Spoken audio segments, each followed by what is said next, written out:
Welcome to Devasena అభిరుచులు. ఈరోజు మనము కాజు చికెన్ చేసుకున్నామండి. ఇది చాలా టేస్టీగా ఉంటుంది, చాలా బాగుంటుంది. కాజు చికెన్కి కావాల్సిన పదార్థాలు ఇప్పుడు మనం కాజు చికెన్కి కావాల్సిన పదార్థాలు చూద్దాము. ఇప్పుడు టమాటాలు, పచ్చిమిర్చి, ఆనియన్, కొత్తిమీర, కాజు, గరం మసాలాలు, హోల్ గరం మసాలా, అల్లం వెల్లిగడ్డ పేస్టు, పసుపు, కారం, ధనియాల పొడి, సాల్టు. చికెను 1 కేజీ చికెన్ తెచ్చుకున్నాము. కిలో చికెన్ బాగా కడిగి శుభ్రంగా కడిగి ఈ విధంగా పెట్టుకోవాలి. ఇప్పుడు మనం కర్రీ ప్రిపేర్ చేసుకున్నాము. ఇప్పుడు ఫస్ట్ ముందుగా కాజుని వాటర్లో వేసి 1 గంట సేపు నానబెట్టుకోవాలి. ఇప్పుడు మనం మిక్సీలో పచ్చిమిరపకాయలు, నానబెట్టుకున్న కాజులు ఒక 10-12 వేసుకోండి కిలోకి.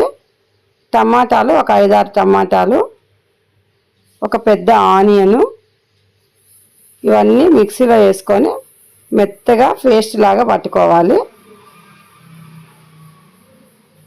మెత్తని పేస్ట్ లాగా పట్టుకొని ఈ విధంగా పేస్ట్ పట్టుకోవాలండి. ఇప్పుడు మనం కర్రీ ప్రిపేర్ చేసుకుందాము. ఇప్పుడు స్టవ్ మీద కుక్కర్ పెట్టుకొని కుక్కర్లో ఆయిల్ వేసుకుందాము. ఆయిల్ కొంచెమైనా సరిపోతుందండి, ఎక్కువ అంత ఆయిల్ అవసరం లేదు చికెన్కి. హోల్ గరం మసాలా మొత్తం పోపులో వేసుకోవాలి. ఇప్పుడు ఒక ఆనియన్ మిక్సీలో వేసాము, ఇంకొక చిన్న ఆనియన్ ఒకటి కర్రీకి వేసుకుంటున్నాము. ఇప్పుడు ఇది కొంచెం వేగాలి. ఇది కొంచెం వేగేంత వరకు వేపుకొని కొంచెం వేపే వరకు వేపుకుందామండి. ఇప్పుడు మనము దీంట్లో పసుపు, సాల్ట్ కిలో చికెన్ కాబట్టి ఒక పెద్ద చెంచా నిండా వేసుకున్నాము. 1 స్పూను పసుపు. ఇవి కూడా బాగా వేగాలి. కొంచెం వేగేంత వరకు వేపుకొని ఇప్పుడు మనం అల్లం వెల్లిగడ్డ పేస్ట్ ఒక 2 చెంచాలు వేసుకోవాలండి. 2 చెంచాలు అల్లం వెల్లిగడ్డ పేస్ట్ వేసుకొని బాగా కలుపుకోవాలి. 1 గుప్పెడు పుదీనా, కొత్తిమీర, కరివేపాకు, ఇవి కూడా కొంచెం వేగాలి. బాగా వేగే వరకు వేపుకుంటూ ఉండాలి. ప్రతి ఒక్కటి కూడా ఒక్కొక్కటి వేపుతూ ఉండాలి.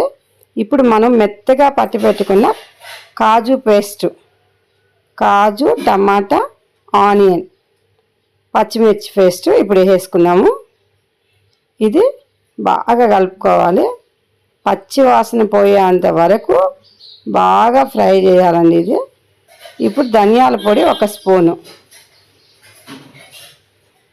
ఇలా అడిగంటకుండా కలుపుతూ ఉండాలి. కారం, పచ్చిమిర్చి, గరం మసాలా 1 స్పూను, కారం 1 స్పూను. ఇది అడుగు పట్టేస్తుందండి, కాజు పేస్ట్ వేసాం కాబట్టి అడుగు పట్టకుండా కలుపుతూ ఉండాలి. సిమ్లో పెట్టుకొని కలుపుతూ ఉండాలి. ఇప్పుడు మనం శుభ్రంగా కడిగి పెట్టుకున్న కిలో చికెన్ వేసేసుకుంటున్నాం. చికెన్ వేసి చికెన్ కూడా బాగా కలపాలి. ప్రతి ముక్కకి మసాలా పట్టేటట్టు కలుపుకోవాలి. ఇలా మొత్తం కలుపుతూనే ఉండాలి.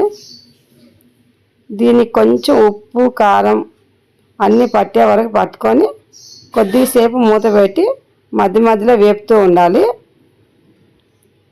ఎందుకంటే దానికి ఉప్పు, కారం పట్టే వరకు వేపుకోవాలి. లైక్ చేయండి, షేర్ చేయండి, సబ్స్క్రైబ్ చేయండి. ఇప్పుడు దీనికి మసాలాలు పట్టేసాయి. కావాల్సిన వాటర్ పోసుకోవాలి. మనకు చికెన్ మునిగేంత వరకు పెద్ద గ్లాస్తో 2 గ్లాసులు వాటర్ పోసుకోండి. 2 గ్లాసుల వాటర్ పోసుకొని ఇప్పుడు బాగా కలుపుకోవాలి. కలుపుకొని కుక్కర్ మూత పెట్టేసి విజిల్ పెట్టుకుందాము. ఎవరన్నా మా ఛానల్ కొత్తగా చూసేవాళ్ళు ఉంటే సబ్స్క్రైబ్ చేయండి. ఈ కర్రీ చాలా బగారానంలోకి కానీ, చపాతీలోకి కానీ, పూరీలోకి కానీ దేనికైనా బాగుంటుంది. చాలా టేస్టీగా ఉంటుంది ఇది. ఇప్పుడు మనం కుక్కర్ విజిల్ తీసి చూసుకుందామండి. కుక్కర్ విజిల్ తీసి ఉడికిపోయింది. ఇప్పుడు చూసి సర్వింగ్ బౌల్లో తీసుకుందాము, సర్వ్ చేసుకుందాము.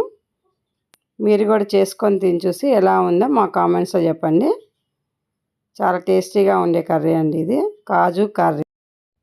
మా ఛానల్ చూసే వాళ్ళందరికీ కూడా థ్యాంక్ యూ ఫర్ వాచింగ్.